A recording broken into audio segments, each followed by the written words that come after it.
Welcome back to the Rent Roll Queen podcast. I'm your host, Tarsi Taylor, and today's episode is sponsored by Buyer Rent Roll. At the young age of 22, Taylah Matukin of Design Real Estate bought her first business, and she has continued to grow her business through holiday letting, residential property management, and sales, and is an absolute inspiration, and I cannot wait to share her journey with you. Welcome to the show, Taylah.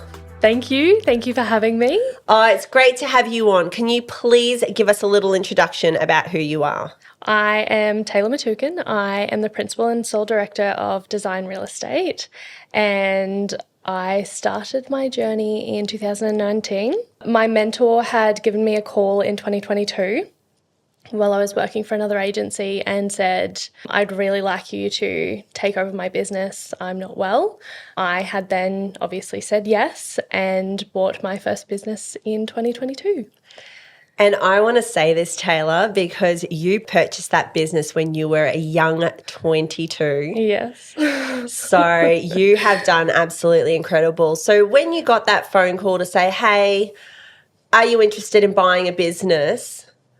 What went on inside? It was very bittersweet, obviously, because it was like bad news as well as career-altering news all at the same time. I think I've always really known that I wanted to work for myself. I can't say I really enjoy working for other people. Yeah. As it was exciting, obviously it came with, bad news. Good present wrapped in bad wrapping. Yeah. So, yeah. But you've taken that business and you've grown it significantly. Like, you have done an amazing job. But when you first bought that business, can we talk about that very first purchase of buying into the business? Mm-hmm. So you bought the shares in the company. You bought the company basically. Yep. And what was that experience like for you? Stressful. I had no idea what I was doing at all. I had asked so many questions that I look back now that I was like, oh my goodness, I can't believe I asked that. Oh my God, how did I not even just know what that was? But it was actually reaching out to people like you. I have a couple of other people in Rocky, like a good solicitor, and, getting your A team aligned was really important, because then you could ask those questions that might seem obvious to everyone else who's already in business or has done a business degree. Yeah, so it was just getting everything aligned and to really make sure that I knew what I was getting myself into, and that is so scary and stressful at the beginning. But I'm always the type of person that'll just dive straight in and, just hope for the best. What's the worst that could happen? I think I say that a lot when I call you. I'm like, oh, what's the worst that could happen? And we're like, well, here we go. Yeah. Now, you've purchased another rent roll since that time. So when you bought your business, you bought a whole business. It was sales Correct. Division plus the property management division. Yeah. And you do property sales as well as residential property management, but also holiday letting. Yes. So when I was offered Design Real Estate, I was currently doing a holiday rentals BDM role at another agency. Right. And holiday rentals was what I was really passionate about. So that wasn't something that I was ready to let go of. So instead, I just made a separate company of it. So I currently run two companies separately that are aligned, which is Design Real Estate and then Holidays by Design. And how do you find the difference between the two different, obviously, dynamics being residential and holiday? I think with residential, you obviously have one tenant, and your landlord, and it's a lot easier to keep communication, get to know someone, whereas with holiday rentals, you have to have it perfect. Every single time a guest walks in that door, you want it to be just like this beautiful home away from home. So It is a lot more stressful because there's a lot more, moving parts with holiday rentals. Right. But as long as, I've got checklists on top of checklists on top of checklists. So as long as all the checklists are ticked off properly, it should run smoothly in theory. And how do you find, because you're in Rockhampton, right? So, dealing with staff and having to understand how different people obviously operate, there would be such a dynamically difference between staff in holiday rentals and staff in property and then staff in sales. Absolutely. I've actually just hired 2 new sales agents, and I hired them purely because they know more than me. So I've hired 2 retired principals. Well, not retired because they're still Still selling. working, yeah, but they don't own a business They don't anymore. own a business right. anymore. They're retired principals, but they're not retired sales agents, Yep. I should say. They have been a wealth of knowledge. Like, they are fantastic in what they do. They have the old school real estate values, which is what I wanted, because we run our business very similarly in that way, right. where we, people first and then move forward from there. So when it came to hiring, it took me a while to find the right people, but I'd already kind of been talking to them about it and things like that. So with the sales agent side, I didn't really just want like a young gun, I suppose you could Like say. yourself.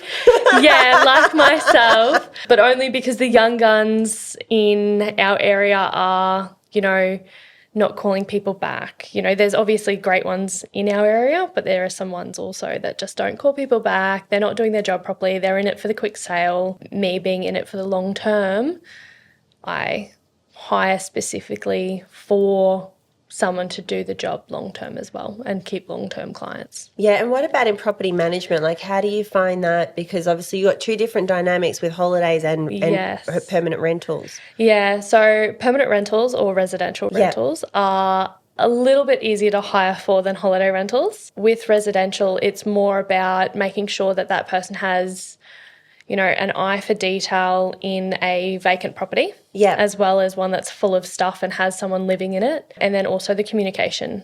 So that is like the biggest pet peeve for all landlords at the moment is that, they're not being communicated with correctly. So you have to make sure that someone is willing to bring the good news, but also the bad news at times, Which can be difficult to find, definitely. Absolutely. We hear it all the time where people call us up and say, we want to change agencies because I didn't know I had a water leak for 6 weeks. Yeah, right. My agent didn't tell me. Finding that person who is fearless and just happy to have that conversation straight away is what you need in property management. And I suppose it's the same with holiday rentals, except with holiday rentals you need an eye for detail and design in a way, because you've got to make sure that that vase is like perfectly straight on that bookshelf and, it smells good and it looks good and the lighting's right and the fans work and, you want your guests to enjoy it to a point where it's seamless. They walk in, the aircon's on in summer because it's hot, that's the standard that you want to set. And finding someone that has that eye for detail is very hard. But you've done very well in your business, and I will say that you've got some great employees that you work with and that actually do have the eye for detail, and and you've stepped into, although you still do sales, you're stepping very much into a leadership role within your business. Yeah, it is hard letting go, and I don't think I'm there yet. No, you're definitely not there yet. I'm going to say that. I love you, but no, I'm getting there. I'm very much not there. But even coming down, obviously, for the next couple of days was hard. I think I've left my young girls. So I've got two 19-year-olds that I've just hired. They're fantastic, but they have like a pile of paperwork that I've left them, and it's all checklists. Yeah. It's all, okay, when you start this task, follow this process. Yeah. Like, obviously the older ones or the ones that have been doing like real estate for a while longer, I haven't left them as many checklists. They still have some, but it's not as many. I mean, we are workaholics in a way, and I think that's probably why we were able to do what we've done, especially with buying design real estate. It wasn't a perfect rent roll. I don't think any rent roll is perfect. But when we bought it, we were consistently doing like 80-hour weeks. I think we were working it out in the car, and it was like between 75 and 80-hour weeks. Yeah, that's insane. But it is part, and this is the thing, right? When you buy a business or a rent roll, everyone thinks it's going to be a very seamless like transaction, and then you're going to have all this time. You're not. Like, for the first couple of months, you have to put the time in to make it work, because you're building a brand new relationship with somebody. Absolutely, 100%. It's like starting all over again. It's easy in the way that, your data just gets copied and pasted into your own portfolio. Yeah. But then making sure that that data is correct, and making sure that, you've got your lists of from when you did your DD, and then going through that and making sure that all of that's done correctly as well, and really ironing out all the creases that come with it. And I think I learnt the hard way with buying design real estate is it was a fantastic company. My mentor, hands down, is one of the best agents I've ever known. But in saying that, there's always going to be skeletons in the closet. It was a 15-year-old business that you bought. Yeah. So me buying it, I think I was a little bit naive in the way that I just said she might have done things wrong, but also naive in the way that I was like, oh, it's perfect. You know, she's had it for 15 years. You know, what could go wrong? And it was crossing every bridge as it came and kind of making sure that I had the people who had the knowledge to make sure that I could work through it successfully. Yeah, and we needed to go through and just do the DD and just figure out what was actually going on so that you could move forward. But you learned that in the second purchase because you've purchased twice now. So you did your original. Yes. And then you purchased a second rent roll. Can you tell us a little bit about that purchase? Yes, exactly a year to date after I bought Design Real Estate, I had been thinking about potentially buying another rent roll, one that was, you know, smaller, more manageable, something to kind of just dip my toes in the water again, which is ironic because you never just dip your toes in the water when you buy a rent roll. You're jumping head first into the deep end and hoping that you can swim. That's pretty well what I did is I dipped my toes in the water. I thought, I could probably make this happen. Obviously, I called you and I was like, I think we should do this. And I was like, all right, let's go. Let's go. And then, we went from there, jumped like head first in the deep end. It was a little bit of an easier process because I feel like I'm always watching the market. So I'm always not necessarily like you don't know details of other agencies, but you can kind of get a gist of, you know, your competitors essentially. And I think I've always kind of watched what everyone's doing and how everyone's progressing and how everyone's moving. And that's what made it really easy to then put an offer in on this particular rent roll and then go, no, this is what I'm happy to pay. This is what I want, because I'd already been watching the market and seeing that, you know, they went from having a commercial space in town to then not having an office at all and being completely online, which does make it safer when buying a rent roll because then you're offering an office space for the landlords to come into. Yeah. So you're adding value, which means they're less likely to then leave in that 3-month period. And with your purchase, you had a property manager that was part of that purchase as well, who joined your team. Yes, and she is the best thing that's ever happened to me in my whole life. Well, she does a great job. She does, yeah, she's fantastic. She was the blessing in disguise. Obviously, when you buy a rent roll and you say, yes, I'm going to retain the staff, it's always a risk because you don't know what they're like because they haven't worked with you or for you before. It was a educated guess, I do have to say. And a lot of like seeing what the Google reviews look like as well to see if there were any complaints about any specific property managers within this business and things like that. So based on the fact that she had none, I thought, okay, well that's positive. So I think it's just when you're retaining staff, making sure that you kind of get an idea of who they are and how they work without obviously contacting them, without getting that approval first and things like that. So I had done that. I had some good news. We had some good reviews and good responses. It's almost like doing a tenancy application. You know, you get there. Well, you need to know what you're doing because it is your business and it's really important to know the people that you're actually hiring because most of the time you literally meet them, you know, it goes unconditional. You get to meet the staff, you have a conversation, you make a very uneducated decision, basically, like it's very quick. And then all of a sudden you're hitting settlement date. And then settlement date comes and you've got this new person sitting in a seat. You don't really know each other. You're trying to not only build a relationship with them, but also with your landlords. Yeah. But it also helped you with retention of those landlords because they already knew who that person was. Yeah, and a lot of those landlords, when I made those first phone calls to say, hi, welcome to Design Real Estate, I'm the principal, you know, please save my number. This is my personal number. I always have it on me. They praised her.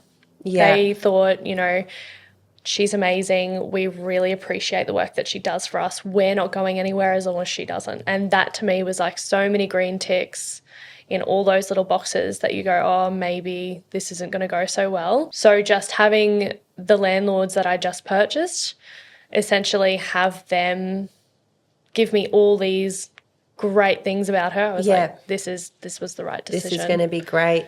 And in the 2 years that you've been running your business, we're 2 years in, you're now about to expand your business again. Yes. So we are currently looking at a coastal office, which I think is a step in the right direction for us because even though we're a small area, like from where we are to the beach is, 40 minutes-ish, 30 to 40 minutes. So, but in our area, we don't go to the beach unless it's like a trip there, essentially. So us not having an office there, people have said, hey, we're not coming to you purely because you're not in our town or in our little area. So we've decided we're going to take the plunge and open up a small office in Yeppoon as well as potentially getting another rent roll. Looking to expand again, Yeah. And what do you think has led to your rapid growth? Because you really have expanded quite significantly in a very short space of time. I'm an opportunist. So any opportunity that comes my way, I'm obviously going to look into and see